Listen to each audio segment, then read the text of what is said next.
I also spent a lot of time reading Carl Jung, and it was through Jung and also Jean Piaget, who's a developmental psychologist, that I started to understand that our articulated systems of thought are embedded in something like a dream, and that dream is informed in a complex way by the way we act. So, you know, we act out things we don't understand all the time. And if that wasn't the case, then we wouldn't need a psychology or a sociology or an anthropology or any of that, because we would be completely transparent to ourselves. And we're clearly not.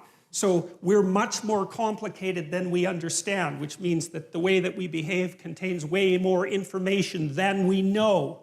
And part of the dream that surrounds our articulated knowledge has been extracted as a consequence of us watching each other behave and telling stories about it for thousands and thousands and thousands of years, extracting out patterns of behavior that characterize humanity and trying to represent them partly through imitation, but also through drama and mythology and literature and art and all of that to represent what we're like so that we can understand what we're like. And I see in it the struggle of humanity to rise above its animal forebears, say, and to become conscious of what it means to be human.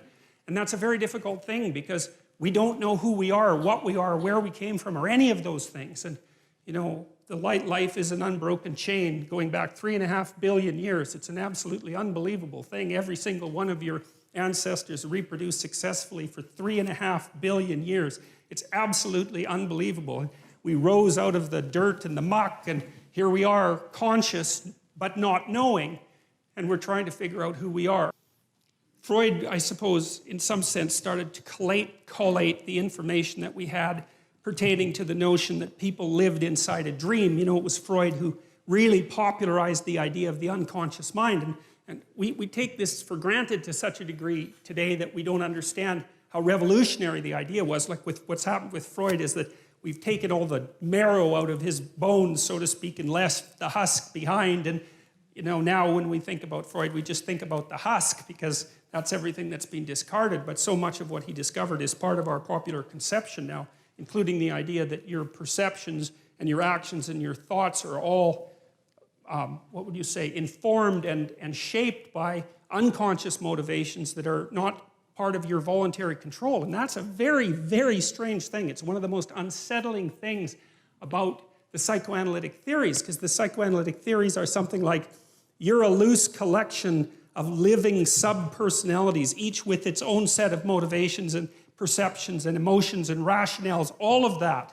And you have limited control over that. So you're like a plurality of internal personalities that's loosely linked into a unity. You know that because you can't control yourself very well, which is one of Jung's objections to Nietzsche's idea that we could create our own values. So Jung didn't believe that, especially not after interacting with Freud, because he saw that human beings were affected by things that were deeply, deeply affected by things that were beyond their conscious control.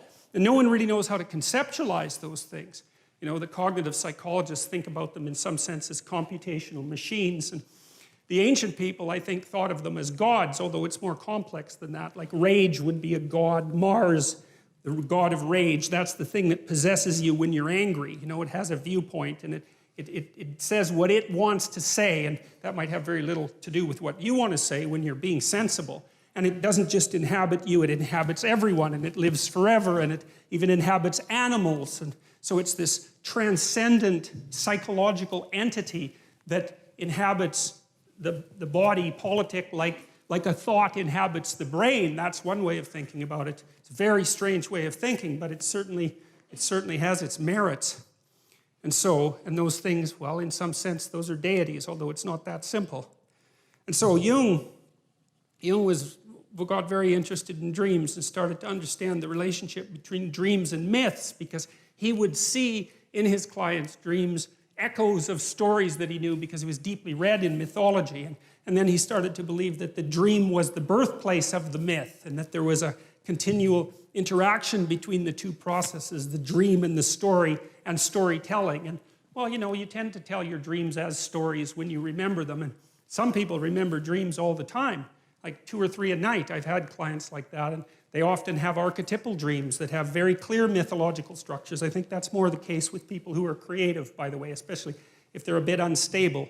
at the time, because the dream tends to occupy the space of uncertainty and to concentrate on fleshing out the unknown reality before you get a real grip on it. So it's like the dream is the birthplace of thinking. That's a good way of thinking about it. And so because it's the birthplace of thinking, it's not that clear. It's doing its best to formulate something. That was Jung's notion, as opposed to Freud, who believed that there were sensors, internal sensors, that were hiding the dream's true message. That's not what Jung believed. He believed the dream was doing its best to express a reality that was still outside of fully articulated conscious comprehension. It was, because you think, look, a thought appears in your head, right? That's obvious. Bang, it's nothing you ever ask about. But what the hell does that mean? A thought appears in your head. What kind of ridiculous explanation is that? You know, it just doesn't help with anything. Where does it come from? Well, nowhere. It just appears in my head. Okay, well, that's not a very sophisticated explanation, as it turns out, you know? And so you might think that those thoughts that you think, well, where do they come from? Well, they're often someone else's thoughts, right? Someone long dead, that might be part of it, just like the words you use to think are utterances of people who've been long dead. And so you're informed by the spirit of your ancestors. That's one way of looking at it. And your motivations speak to you, and your emotions speak to you, and your body speaks to you. And it all does all that, at least in part, through the dream. And the dream is the birthplace of the fully articulated idea. Anyways, back to Jung. Jung was a great believer in the dream, and I noted that dreams will tell you things that you don't know. And then I thought, well, how the hell can that be? How in the world can something you think up tell you something you don't know? How does that make any sense?